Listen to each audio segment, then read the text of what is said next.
National symbols के बारे में बात करते हैं। भारत के राष्ट्रीय प्रतीक जो होता है, वनडे एग्जाम से जो होते हैं, आप जो होता है वनडे एग्जाम से जब आप देते हैं तो उस वनडे एग्जाम में जो होता है, जैसे आपको एग्जाम पे पुलिस का आप पेपर देने जा रहे हैं, पुलिस का पेपर हुआ या लेखपाल का पेपर हुआ या कोई भी जो परीक्षा होती है, एक क्वेश्चन आपको जो होता है भारत के जो होता है, भारत की जो राष्ट्रीय प्रतीक होते हैं वहां से क्वेश्चन जो होते हैं पूछे जाते हैं, वहां से ज्यादा क्वेश्चन। तो आज हम वही पढ़ाएंगे आपको, इंडियंस जो होगा सिंबल्स पढ़ाएंगे, या इंडिया के जो सिंबल भारत के राष्ट्रीय प्रतीक होंगे जो, उसके बारे में हम आज चर्चा करेंगे। भारत के राष्ट्रीय प्रतीक, भारत के राष्ट्रीय प्रतीक की चर्चा आज हम करेंगे। देखिए, भारत के राष्ट्रीय प्रतीक के बारे में आपको पता होगा, लेकिन हम एक एक के राष्ट्रीय प्रतीक के बारे में चर्चा करते हैं। तो आज हम पहला हमारा क्लास होगा, जो पुलिस का नया बैच है आपका, इस नए बैच का पहला क्लास होगा नेशनल सिंबल से हम शुरू करेंगे आपका, जो भारत का राष्ट्रीय प्रतीक है। यहाँ से क्वेश्चन जो होते बार बार क्वेश्चन पूछे जाते हैं, चाहे वो सिविल सेवा की एग्जाम हो, चाहे आपका वनडे क्लास का एग्जाम हो। तो भारत के राष्ट्रीय प्रतीक में पहला हम प्रतीक की आज चर्चा करेंगे, जिसका नाम होगा राष्ट्रीय ध्वज की चर्चा करते हैं। राष्ट्रीय ध्वज की चर्चा करेंगे। और देखिए, राष्ट्रीय ध्वज की बात करें, जो ध्वज है, ध्वज जो होता है किसके अंतर्गत अध्ययन किया जाता है? आपको पता है ध्वजों का अध्ययन जो होता है वैक्सीनोलॉजी के अंतर्गत किया जाता है। वैक्सीनोलॉजी जो होता है, वैक्सीनोलॉजी के अंतर्गत हम ध्वज का जो होता है अध्ययन करते हैं। वैक्सीनोलॉजी आपको पता होगा कि जो ध्वज है, इस झंडे का जो होता है, अगर हम कह दें कि जो ध्वज का जो होता है सीधा संबंध किससे निकलता है? ध्वज का जो होता है सीधा संबंध जो निकलता है वो रोमन साम्राज्य से निकलता है, रोमन साम्राज्य से, रोमन से निकलता है। ध्वजों का जो अध्ययन है, अर्थात झंडे का जो अध्ययन होता है, वैक्सीनोलॉजी कहलाता है, और रोमन साम्राज्य से जो होता है निकलता है। हम आपको बता दें जो एक झंडा है, इस झंडे को जो होता है प्रयोग करने वाला प्रथम देश कौन था? क्वेश्चन देखिए कहां से कैसे कैसे क्वेश्चन पूछता है। थोड़ी सी कठिन क्वेश्चन पूछेगा, लेकिन एकदम नॉर्मली है। आप सिर्फ पढ़िए एक बार ध्यान से, आपको क्वेश्चन एक भी जो होता है नहीं छूटेगा। जो ध्वज है, ध्वज का सबसे पहले प्रयोग करने वाला जो देश कौन था? तो बता दें, कपड़े के झंडे की शुरुआत जहां हुई थी वो रोमन साम्राज्य से मानी जाती है। अगर क्वेश्चन पूछता है कपड़े की जो झंडे की शुरुआत है, झंडे की जो शुरुआत हुई वो आपकी जो होती है रोमन साम्राज्य से, रोम शहर से। अर्थात रोम जो था पहला देश है जिसमें जो होता है कपड़े के झंडे का शुरुआत किया था, और रोम शहर से शुरू हुई थी, आपके रोम शहर से शुरू हुई थी। अगर क्वेश्चन पूछा जाता है कि झंडा लगाने की जो प्रथा की शुरुआत कहां हुई, झंडा लगाने की प्रथा कब शुरू की गई? तो झंडा जो लगाने की जो प्रथा आपकी शुरू की गई थी वो 1219 में की गई थी, 1219 में की गई। 1219 में जो होता है इसकी झंडा लगाने की प्रथा शुरू की गई। अगर कहीं क्वेश्चन आपसे पूछ देता है कि विश्व में तिरंगा झंडा प्रयोग करने वाला देश कौन है? विश्व में तिरंगा झंडा प्रयोग करने वाला देश, प्रयोग करने वाला प्रथम देश जो होता है, अगर प्रथम देश पूछता है तो आपको बता दें कि नीदरलैंड है। कौन सा है? नीदरलैंड देश है जो विश्व में प्रथम प्रयोग करने वाला झंडा है, वो देश था प्रथम नीदरलैंड। तो आप जाने क्या, ध्वज, भारत का जो ध्वज भी है, अभी आप उसकी चर्चा करेंगे। लेकिन ध्वज जो होता है उसके पहले ऐतिहासिक जान लें कि ध्वज जो होता है वो अध्ययन जो कहलाता है, झंडे का अध्ययन जो कहलाता है वो वैक्सीनोलॉजी कहलाता है। ध्वज जो होता है, झंडा जो होता है, रोमन साम्राज्य से प्रेरित है। और हमने बताया कि झंडा जो होता है, कपड़े का जो झंडे का प्रयोग शुरुआत हुई थी वो रोम से हुई थी, और झंडा लगाने की जो प्रथा शुरू हुई थी 1219 में हुई थी, ये भी रोम में ही हुई थी। और विश्व में जो था तिरंगा झंडे का प्रयोग करने वाला जो प्रथम देश बना वो आपका नीदरलैंड था, जो प्रथम देश बना था। आपको बता दें बहुत सारे झंडे जो होते हैं, नीदरलैंड का प्रयोग किया था 1572 में। 1572 में जो होता है नीदरलैंड जो होता है झंडे का प्रयोग करने वाला प्रथम देश। क्वेश्चन में आप देखेंगे कि कुछ झंडे बड़े चर्चे में हैं, जैसे एग्जांपल के तौर पे हम बता रहे हैं, जैसे हमने कहा कि कभी-कभी पुलिस क्वेश्चन में जो होता पुलिस में जो होता है क्वेश्चन पूछा जाता है, पुलिस या लेखपाल में क्वेश्चन कभी-कभी पूछ देता है, जैसे कह देता है कि नेपाल का झंडा कैसा है, नेपाल का ध्वज कैसे, तो आप नेपाल का जो ध्वज दिखाई देगा दो त्रिकोणी दिखाई देगा, दो त्रिकोणी।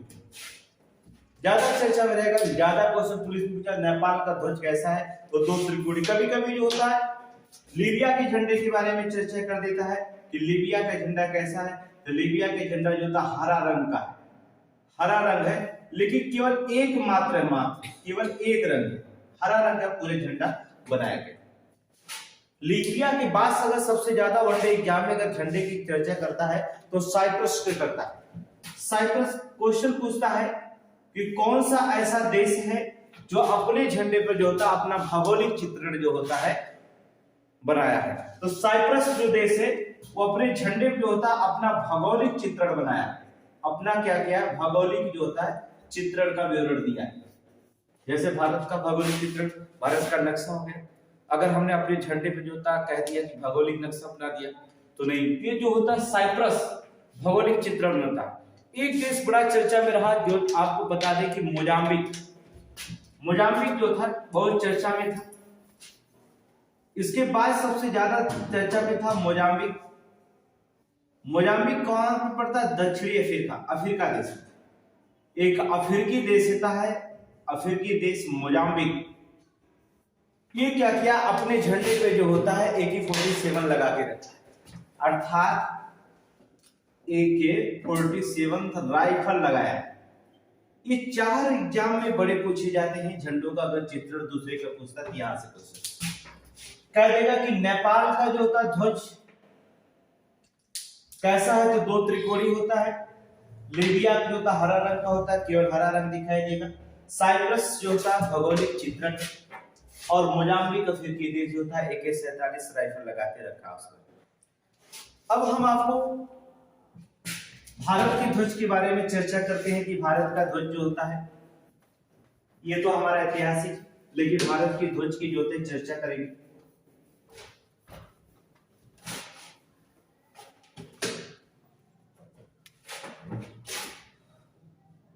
जो भारत का ध्वज है इसकी चर्चा करते हैं। भारत के ध्वज को हम तिरंगा भी क्या कहते हैं, तिरंगा। और भारत का जो तिरंगा है वो किससे प्रेरित मिलता है, अर्थात कैसा दिखाई देता है, फ्रांसीसी से प्रेरित, अर्थात फ्रांसीसी जो होता प्रेरित दिखाई देता है भारत के तिरंगे।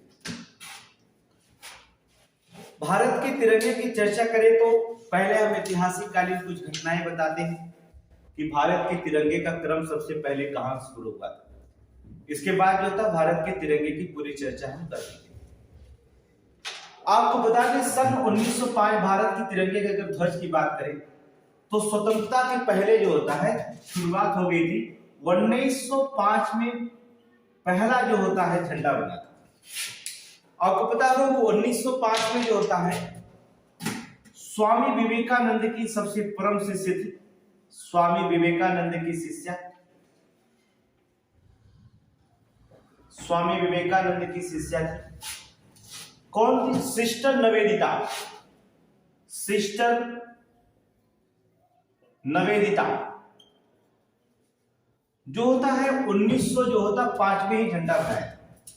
हम ऐतिहासिक बात करेंगे, यहां से क्वेश्चन जरूर पूछा जाता है, थोड़ा सा ध्यान से रखेंगे क्वेश्चन को।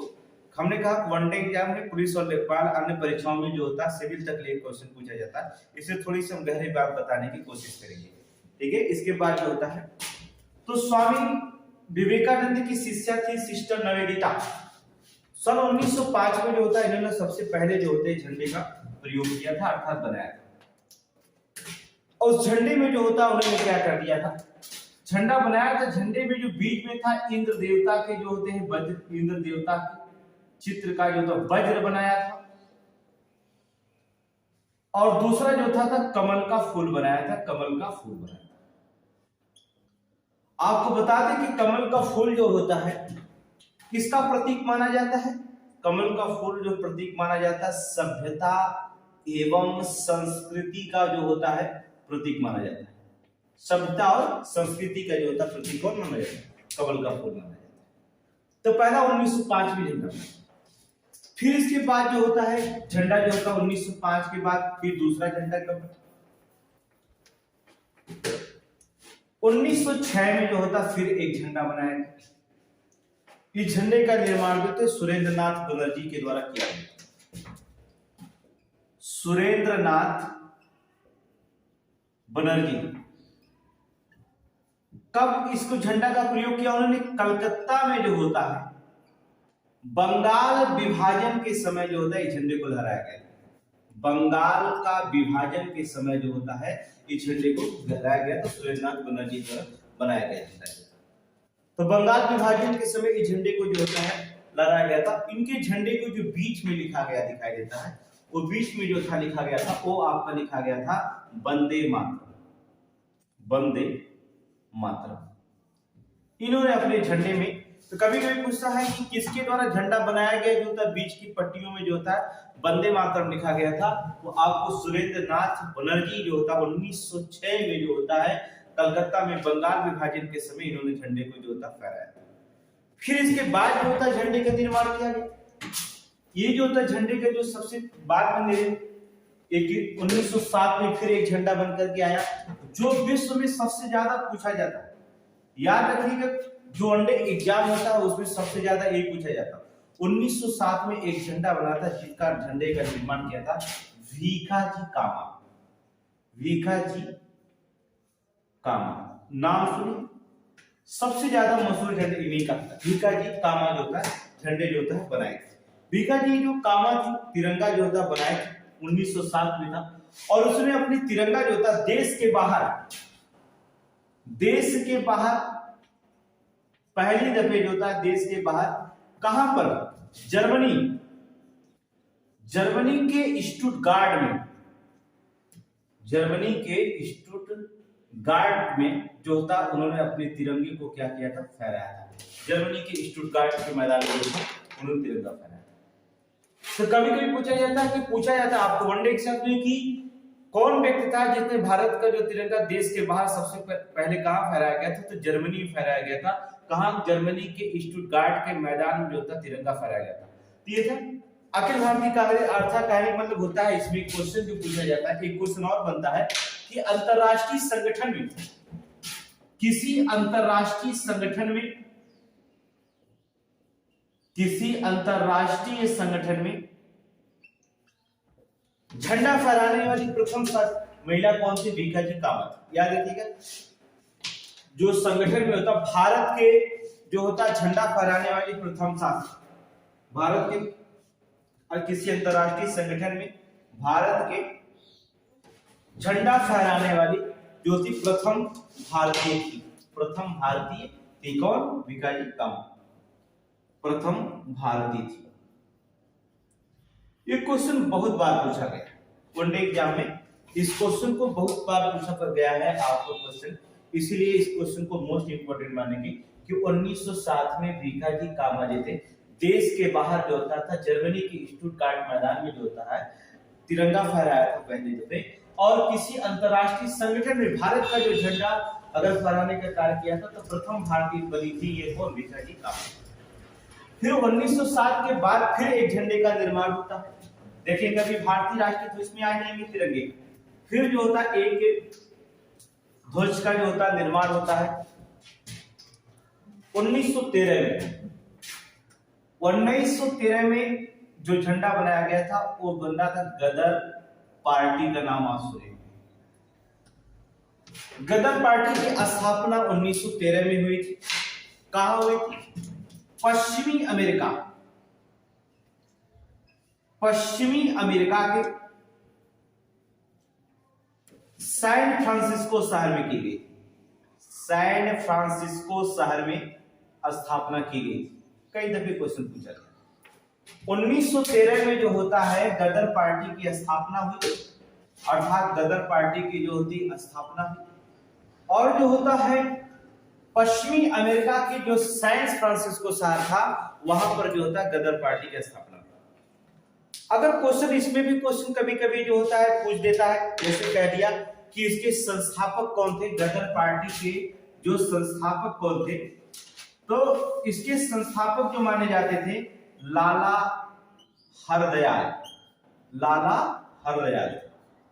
लेकिन जो था अध्यक्षता अगर पूछ दिएगा कि गदर पार्टी के अध्यक्ष कौन थे, तो आपको मानना पड़ेगा सोहन सिंह भाखाना। सोहन सिंह। यह क्वेश्चन जो होता है कभी कभी आपके एग्जाम में सबसे ज्यादा पूछता है, लेकिन ये पुलिस में क्वेश्चन पूछ दिया गया। 1913 में गदर पार्टी की स्थापना किसके द्वारा की गई? लाला हरदयाल के द्वारा। अध्यक्षता किए थे सोहन सिंह। इन्होंने झंडा बनाया था रेड कलर का, जो इन्होंने भी झंडा बनाया था, लेकिन बीच में जो था तलवार को क्या करके झंडे को बना दिया, इसलिए ये झंडा इनका था। बीच में जो होता है एक दूसरे को काटती हुई तलवार दर्शाया था, इनका लाला गदर पार्टी का जो था। इसके बाद फिर जो होता है 1913 के बाद फिर एक झंडा बना सन 1917 में। अब देखिए कि 1917 का झंडे 1917 में स्थापना हुई थी होम रूल लीग की स्थापना। होम रूल लीग की स्थापना की गई थी 1917। और होम रूल लीग की स्थापना में जो होता है किसके द्वारा की गई? डॉक्टर एनी बेसेंट एवं बाल गंगाधर तिलक। इन दोनों ने मिलकर जो होता है, इन्होंने मिलकर जो होता है होम रूल लीग की जो होती है स्थापना की थी आपके यहां एनी बेसेंट होने की। और आपको बता दें कि जुलाई 1917 में जो होता कोयम्बटूर में, जुलाई 1917 में कोयम्बटूर नाम सुने होंगे। कोयम्बटूर के जो होता है, कोयम्बटूर के एक शहर पड़ता है, कोयम्बटूर के अलकाट रखा गया था, अलकाट कॉलेज। कोयम्बटूर के अलकाट कॉलेज में जो होता है 48 फीट ऊंचा जो होता तिरंगा को लहराया। 48 फुट ऊंचा तिरंगा। कैसे? उन्होंने जब 48 फुट ऊंचे तिरंगों को लहराया था तो उन्होंने क्या था, भारत का आजादी का प्रतीक मानकर लहराया। 48 फुट ऊंचा तिरंगा जो होता था भारत का आजादी का प्रतीक माना था। भारत के आजादी का प्रतीक मानकर उन्होंने क्या किया था, लहराया था कि भारत आजाद हो चुका। इसकी प्रतीक मानकर जो होता है 1917 में जो होता है कोयम्बटूर के अलकाट कॉलेज में होता है 48 फुट ऊंचा तिरंगा फहराया गया था भारत को आजादी मानकर। तो देखिए आप कि 1905, 1906, 1907, 1913, 1917 इतने जो होता है यहाँ पर जो होता है झंडे बनाए गए। बहुत सारे झंडे का निर्माण करने वाले थे और भी है, लेकिन मुख्य जो होता क्वेश्चन यही से पूछा जाता है। इसके बाद होता झंडा जो बनाने का कार्य हुआ वो आपका जो इस समय झंडा है वो 1921 में हुआ। वर्तमान अगर तिरंगा के देखा जाए जो निर्माण किया गया वर्तमान तिरंगा है अप्रैल 1921 की बात है। अप्रैल 1921 में जो होता है झंडा जो था अखिल भारतीय कांग्रेस कमेटी ने, अखिल भारतीय कांग्रेस कमेटी अखिल भारतीय कांग्रेस कमेटी ने तिरंगा जो होता है 19 तिरंगा को जो होता है आंध्र प्रदेश के एक लेखक थे, आंध्र प्रदेश के लेखक कहने का मतलब होता है विजयवाड़ा, आप कह सकते हैं विजयवाड़ा। पिंगाली वेंकैया को जो होता है झंडा बनाने का प्रस्ताव दिया था, याद रखिएगा, नाम याद रखिएगा, पिंगाली वेंकैया। पिंगाली वेंकैया जो होता है झंडा बनाने का प्रस्ताव दिया गया था, अर्थात उन्हें जो होता है झंडा बनाने का प्रारूप दिया गया था, वो थे पिंगाली वेंकैया जी। उन्होंने क्या किया, झंडा का अनुरूप बनाने का जो था अनुरोध किया गया था, वर्तमान झंडा का स्वरूप इन्होंने ही बनाया था पिंगाली वेंकैया। अगर क्वेश्चन पूछा जाता है कि झंडे का वर्तमान स्वरूप, कई बार क्वेश्चन पूछा जाता है कि जो झंडे का वर्तमान स्वरूप है किसकी देन है, तो यही है पिंगाली वेंकैया जी का जो होता है वर्तमान स्वरूप में झंडे की देन मानी जाती है। और 1921 में जो होता है जब इन्होंने झंडा बनाया तो आपको वही है कि झंडा जो प्रारूप बनाया था, लेकिन बस यहाँ जो अशोक चक्र जो लगा रहा था वहां पर जो था गांधी जी का क्या लगा था, गांधी जी का जो होता चरखा लगा दिया गया था, गांधी जी का क्या लगा दिया गया था, चरखा लग गया था। और 1921 में पिंगाली साहब 1921 में जो होता झंडा बनाने के बाद क्वेश्चन पूछा जाता कि सर्वप्रथम कहां झंडा फहराया गया था, तो आपको झंडा बनने के बाद जो होता सर्वप्रथम जो झंडा फहराया गया था 1921 के बाद, वो आपका जो होता अहमदाबाद में फहराया गया था, अहमदाबाद में जो होता फहराया गया था। अब देखिए ये 1921 के बाद जो होता है अहमदाबाद में फहराया गया था, लेकिन जो होता है झंडे की शुरुआत देखिए कैसे होती है। अब दो ऐतिहासिक घटनाएं और होती है झंडे की। 31 दिसंबर 1929 की बात, यहां पर झंडा फहराया गया। इसके बाद भारत को अपना स्वतंत्र मानकर के झंडा फहराया गया। कहां, आपको बता दें 31 दिसंबर 1929, 31 दिसंबर 1929 को,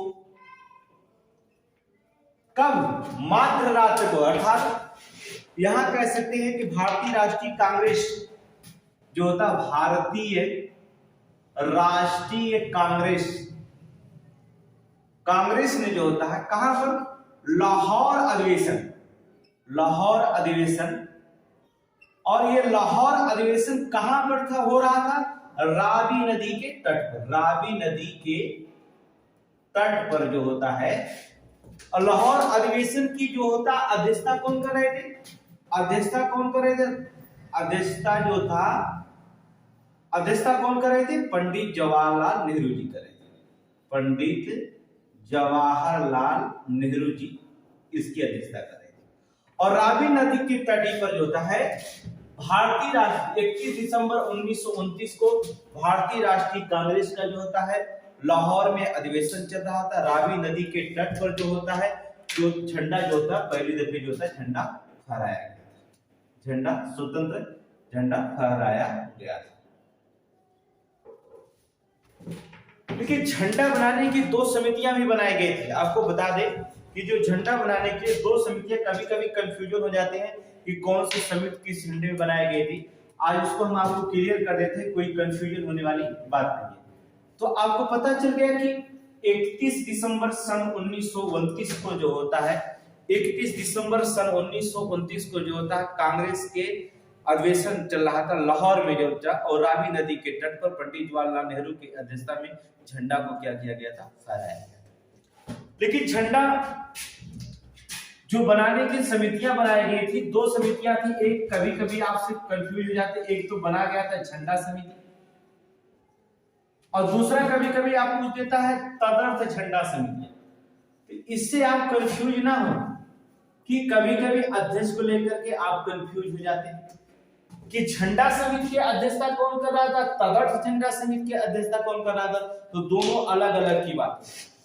झंडा समिति बनाई गई थी तब जब झंडे का स्वरूप अंतिम लेना था तब, और तदर्थ झंडा समिति बनी गई तब जब इस झंडे को संविधान में शामिल करना था तब। दोनों में कंफ्यूजन नहीं होगी, दोनों अलग अलग है। झंडा समितियां जो बनाई गई थी आपकी, वो बैठक हुई थी 2 अप्रैल, बैठक किसकी हुई 2 अप्रैल 1931 को, और 2 अप्रैल 1931 के अधिवेशन कहां चल रहा था, कराची में अधिवेशन चल रहा था। कहां चल रहा था, कराची अधिवेशन में जो होता, कराची अधिवेशन में यह तय किया गया, तय कर निर्णय लिया गया कि भारत के झंडे का अंतिम स्वरूप क्या होगा, इसी पे जो होता है झंडा समिति बनाएगी और कुछ। 2 अप्रैल 1931 को जो होता है झंडा समिति जो बनाई गई थी कि भारत का झंडा कैसा होगा, 2 अप्रैल 1931 को कराची के अधिवेशन में बैठे। और इस कराची अधिवेशन में अगर अध्यक्षता कौन कर रहे थे, तो आपको बता दें कि सरदार वल्लभ भाई पटेल, सरदार वल्लभ भाई पटेल अध्यक्षता कौन कर रहे, सरदार वल्लभ भाई पटेल जी थे, कराची के अध्यक्षता कर रहे थे। और इसमें कराची के अध्यक्षता में जो थे 6 सदस्य और भी शामिल थे, 6 अन्य सदस्य थे, 6 जो थे अन्य सदस्य थे। लेकिन कभी कभी जो होता है 6 अन्य सदस्यों में जो होता है पूछ देता है कि संयोजक कौन रहे थे, तो आपको बता दें संयोजक जो बने थे, उस संयोजक का कार्य जो कर रहे थे वो पट्टाभ सीतारमैया, पट्टाभ सीतारमैया, सीतारमैया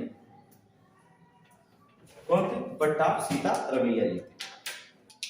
तो झंडा समिति 2 अप्रैल 1931 के कराची अधिवेशन में जो होता है निर्णय लिया गया कि भारत के झंडा कैसा होना चाहिए। इसकी कराची अधिवेशन की अध्यक्षता कर रहे थे सरदार वल्लभ भाई पटेल और 6 अन्य सदस्य थे और संयोजक रूप थे पट्टाभ सीतारमैया। इसी में जो होता है 3 रंगों का विवरण दिया गया था, अर्थात केसरिया, सफेद और हरा, इन तीनों रंगों का विवरण यहाँ पर अंतिम स्वरूप दे दिया गया था। और तदर्थ झंडा समिति की बात करें तो ये जो होता है संविधान में शामिल होने की बात हुई थी, जो था इसका संविधान में कब शामिल किया गया, अर्थात यहाँ पर संविधान निर्मात्री परिषद जो होता बनाया गया था। तदर्थ झंडा समिति मतलब होता है संविधान निर्मात्री परिषद द्वारा, संविधान निर्मात्री परिषद के द्वारा बैठक हुई।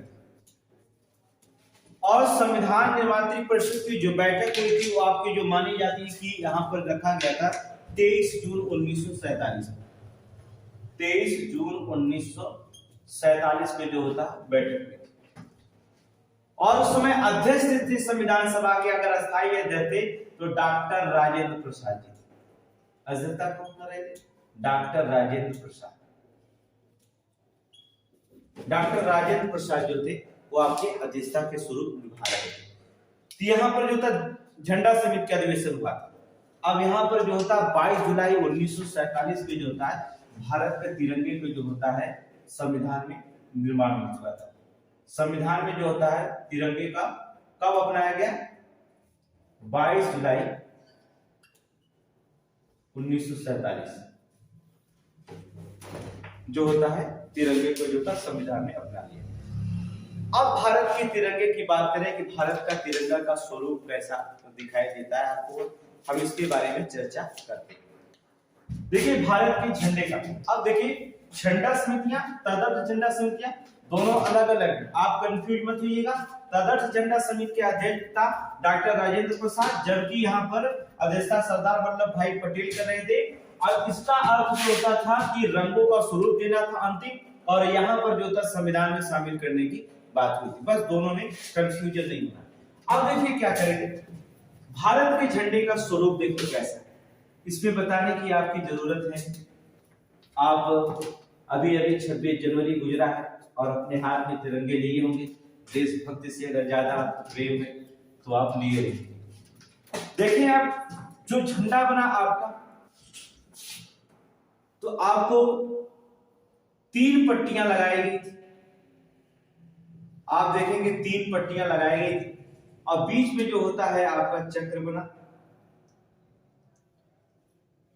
देखिए वैसे जो होता है राधा कृष्ण का नाम आप सुने, 24 तीलियां लगी, 24 तीलियां लगाई गई। राधा कृष्ण का नाम सुने, ऊपर जो रखा गया था वो आपका केसरिया था, केसरिया। नीचे जो था वो आपका था हरा, यहां पर जो हरा था, चलिए यहां लिख देते हैं केसरिया, और ये हरा था, और बीच में जो था वो आपकी सफेद पट्टी थी, सफेद पट्टी थी। और जो चक्र जो बना था वो नीले रंग का चक्र बना था, नीले रंग का चक्र अशोक स्तंभ से लिया गया था, अर्थात नीले रंग का चक्र। तीनों का रंगों का विवरण भी हम तीन जो होता है देने वाले व्यक्ति जो थे वो आपके व्यक्ति, तीनों रंगों का विवरण देने वाले व्यक्ति थे तो डॉक्टर राधा कृष्णन का नाम सुने होंगे। उन्होंने तीन रंगों का अलग अलग अर्थ बताया था। उन्होंने कहा कि जो भारत के ध्वज हैं तीन रंग से जो प्रदर्शित किए गए हैं वो तीनों के रंगों का जो होता अलग अलग अर्थ निकलता है। उन्होंने कह दिया कि जो आपका केसरिया दिखाई देता है वो आपका केसरिया होगा साहस का, या आप कह सकते हैं शक्ति का, या आप कह सकते हैं बलिदान का प्रतीक, या त्याग का जो होता है प्रतीक माना जाता है। कौन? केसरिया जो होता है प्रतीक बना है। केसरिया को जो केसरिया रंग के जो प्रतीक माने, राधा कृष्ण जी व्याख्या किए कि केसरिया रंग का प्रतीक साहस का हो सकता है, शक्ति कहिए, बलिदान या त्याग कहिए, इसका जो होता प्रतीक माना जाता है। और उन्होंने बताया कि जो सफेद दिखाई देता है, जो इस पट्टियां सफेद रंग की दिखाई देती हैं वो आपकी जो होती शांति का प्रतीक मानी जाती है। शांति या कह सकते हैं सत्य की प्रतीक है, सत्य का प्रतीक है, शांति या सत्य का जो होता प्रतीक माना गया। जबकि हरा आपको दिखाई देगा, हरा जो आपको दिखाई देता है वह विकास या उर्वरता या भूमि की पवित्रता मानी गई, भूमि की पवित्रता मानी गई। इन तीनों रंगों का व्याख्या करने वाले डॉक्टर राधा कृष्णन थे। और जो चक्र लगा है जिसे आप धर्म चक्र कहते हैं, इस धर्म चक्र को जो होता है प्रगतिशील का प्रतीकता माना, प्रगतिशीलता का प्रतीक माना गया, प्रगतिशीलता का प्रतीक माना है। और कभी कभी जो होता है इसमें 24 तीलियां लगी रहती हैं। 24 तीलियां लगने के कारण जो होता है इसे कभी कहा जाता है कि समय का भी प्रतीक माना जाता है, समय का प्रतीक माना जाता है। 24 तीलियां हैं, इसलिए एक तीली, आपको पुलिस में क्वेश्चन पूछा गया था एक बार कि जो चक्र में 24 तीलियां लगी है नीले रंग की, एक तीली दूसरे तीली के बीच में कितने अंश का कोण बनता है? तो आपको बता दे रहे हैं, क्वेश्चन पूछा गया था 15 अंश का जो होता है कोण बनता है एक तीली से दूसरे तीली के। ठीक, ये झंडे का जो होता वर्णन जो होता है राधा कृष्णन जी किए थे, अर्थात उन्होंने केसरिया का अर्थ बताया। केसरिया जो होता साहस का प्रतीक माना जाएगा या शक्ति का प्रतीक होगा, बलिदान या त्याग कह सकते हैं, और सफेद को उन्होंने शांति या सत्य का प्रतीक माना, जबकि हरा को विकास की उर्वरता माना, और या भूमि की विकास या उर्वरता या भूमि की पवित्रता को उन्होंने दर्शाया। और जो नीले रंग का चक्र अशोक स्तंभ से लिया गया वो आपके समय का प्रतीक है, या धर्म चक्र को हम प्रगतिशीलता का प्रतीक के रूप में पेश करते हैं। ये था झंडे का स्वरूप, जिसे आप इस झंडे को जो होता है 22 जुलाई 1947 को क्या कर दिया गया था? अपना दिया गया था। 22 जुलाई 1947 को संविधान सभा ने क्या कर लिया था? इसे अपना लिया था। अब बात करते हैं, कुछ तथ्य है जो क्वेश्चन में सबसे ज्यादा क्वेश्चन आपसे वनडे एग्जाम में पूछे जाते हैं कि झंडे को जो होता है, घटना एक है, आप सुने होंगे 1942 की घटना। 1942 में 6 अगस्त या 9 अगस्त के जो होता 1942 में भारत छोड़ो आंदोलन क्रांति शुरू। भारत छोड़ो आंदोलन, या इस भारत छोड़ो आंदोलन का एक नाम और भी दिया जाता है जिसे कहा जाता है अगस्त क्रांति। क्या नाम लिया जाता है? अगस्त क्रांति के नाम से जाना जाता है। भारत छोड़ो आंदोलन में जो होता अगस्त क्रांति भी कह सकते हैं। इसमें इसी में जो होता है भारत छोड़ो आंदोलन में ही जो होता है महात्मा गांधी जी ने एक नारा दिया था अंग्रेजों के खिलाफ, करो या मरो। इसी भारत छोड़ो आंदोलन, इसको हम क्यों बता रहे हैं, क्योंकि एक क्वेश्चन बार बार पूछा जाता है कि 1942 में भारत छोड़ो आंदोलन में जो ग्वालियर टैंक मैदान में था, ग्वालियर टैंक उसे मुंबई में पड़ता है, मैदान में था, नाम सुने होंगे अरोड़ा आसफ अली। अरोड़ा आसफ अली ने पहली महिला थी जिसने जो होता है ग्वालियर टैंक मैदान में झंडा को फहराया। कहां पर फहराया था? ग्वालियर टैंक मैदान। ग्वालियर टैंक मैदान में जो होता है उन्होंने क्या किया, अरोड़ा आसफ अली ने जो होता है झंडा को फहराया। अरोड़ा आसफ अली के द्वारा जो होता है इस झंडे को जो होता फहराया गया था। क्वेश्चन में एक क्वेश्चन और पूछा जाता है, आप समझ गए होंगे 1942 भारत छोड़ो आंदोलन अगस्त क्रांति के नाम से जाना जाता। महात्मा गांधी इसी में नारा दिए थे, करो या मरो का नारा दिए थे। और अरोड़ा आसफ जब ग्वालियर टैंक के मैदान पर जो होता झंडा किसने फहराया था, तो अरोड़ा आसफ अली कब? अगस्त क्रांति अर्थात भारत छोड़ो आंदोलन के समय झंडा को फहराने वाले थे। भारत स्वतंत्र 22 जुलाई 1947 को जो होता भारत के ध्वज को जो होता अंतिम स्वरूप दे दिया गया, संविधान में शामिल हो गया। लेकिन स्वतंत्रता के बाद अगर क्वेश्चन पूछा जाए कि 15 अगस्त 1947 को झंडा जो होता है सबसे पहले कहां फहराया गया था? क्वेश्चन पूछा जाता है कि 15 अगस्त 1947 को जो होता है भारत का जो झंडा जो होता है 1947 को प्रातः काल जो होता है, प्रातः काल जो होता है 10:30 बजे झंडे को फहराया गया। कहां? वायसराय भवन। वायसराय भवन।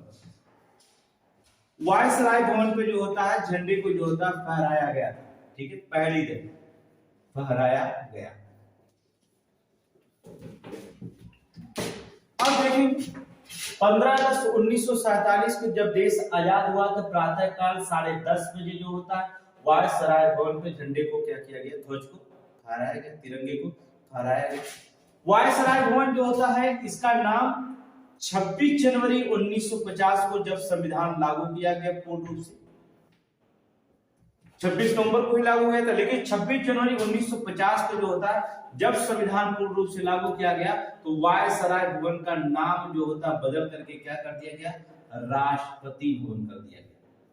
क्या कर दिया गया? वर्तमान में क्या नाम इसका है? वायसराय भवन, राष्ट्रपति भवन से जो होता है नाम से जाना जाता है। तो प्रातः 15 अगस्त 1947 को पूछता है तो आपको बताना पड़ेगा कि जो होता है प्रातः काल 10:30 बजे वायसराय भवन पर झंडा फहराया गया था। 26 जनवरी 1950 को वायसराय भवन का नाम रख करके क्या कर दिया गया, राष्ट्रपति भवन के नाम से जो होता है रखा गया। फिर इसके बाद 16 अगस्त 1947 को झंडा फहराया। 16 अगस्त 1947 को जो होता है झंडे फहराया गया। कहां पर? 8:30 बजे झंडा फहराया गया था आपका लाल किले पर। झंडे फहराया गया लाल किले।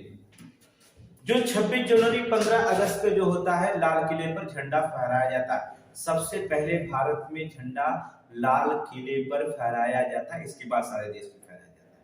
तो लाल किले पे झंडे फहराने के बाद होता है राष्ट्रपति के द्वारा जो लाल किले पे झंडे फहराने के बाद फिर हम जो होता है सारे देश में झंडे फहराते हैं। इस बार जो होता है थोड़ा 2 घंटा लेट झंडे फहराया गया था। तो 16 अगस्त 1947 को 8:30 बजे लाल किले पे जो होता है झंडा फहराया गया था। इस बार जो होता है 2 घंटे लेट झंडा फहराया गया था। क्वेश्चन आखिरी में पूछता है कि आजादी के बाद जो होता है झंडा सबसे पहले किस देश में फहराया गया? आजादी के पहले आपने सोचा झंडा किस देश में फहराया गया था? भारत के बाहर किस देश में फहराया गया था? तो आपने बताया कि जर्मनी के स्टुटगार्ट मैदान में फहराया गया। लेकिन क्वेश्चन दूसरा भी पूछ सकता है क्वेश्चन ये पूछ सकता है कि आजादी के बाद जो होता है भारत में झंडा कहाँ फहराया गया, तो आपको बता दें कि आजादी के बाद जो झंडा फहराया गया था वो आपके ऑस्ट्रेलिया देश में फहराया गया। कहाँ फहराया गया था? ऑस्ट्रेलिया देश में जो होता है आजादी के बाद जो होता है ऑस्ट्रेलिया देश में सबसे पहले झंडा को फहराया गया था। अब देखिए कुछ झंडे को, इसमें कुछ विशेष तथ्य आपको बता दे रहे हैं। इस विशेष तथ्य में क्या था? झंडे को आजादी के बाद 29 मई को जो होता है 29 मई, करंट में क्वेश्चन पूछा जाता है 29 मई 1993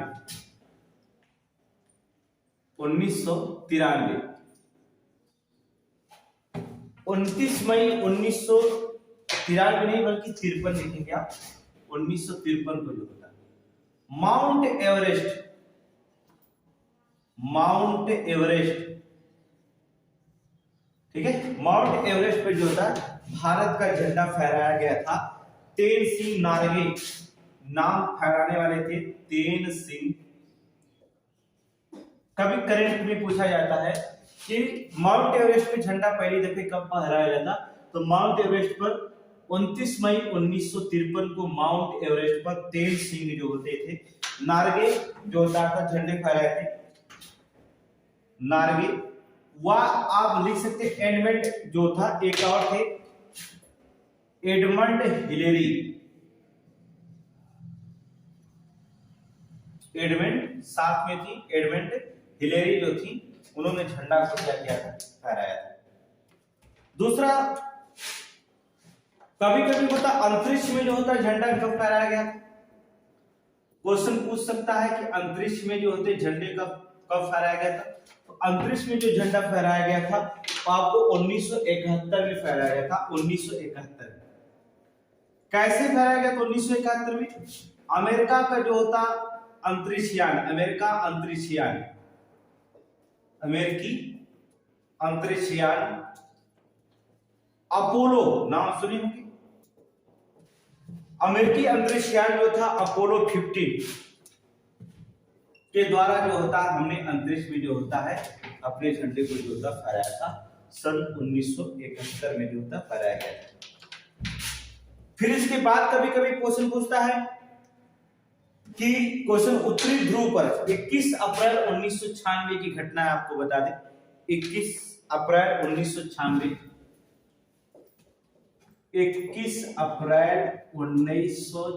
की घटना है जो होता उत्तरी ध्रुव पर जो होता है संजय थापर।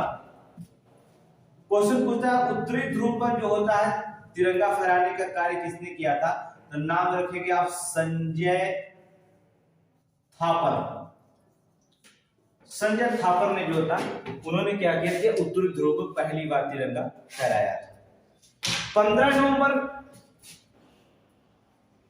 नवंबर 2008 को जो होता है हमने क्या कर दिया, चंद्रमा पर जो होता है अपने तिरंगा को फहराया था। चंद्रमा पर जो होता तिरंगा फहराया था और भारत चंद्रमा पर जो होता है तिरंगा फहराने वाला जो देश बना था वो आपका चौथा देश जो होता है भारत बना था जो तिरंगा को फहराया था। ये आज का तिरंगे का वर्णन किया गया था। फिर हम आपको बताते हैं कि तिरंगे का वर्णन किया गया। कल आपको हम राष्ट्रगान की चर्चा करते हैं कि हमारा राष्ट्रगान क्या है, कब इसे अपनाया गया, ठीक है, कब इसे जो होता है कहां से लिया गया है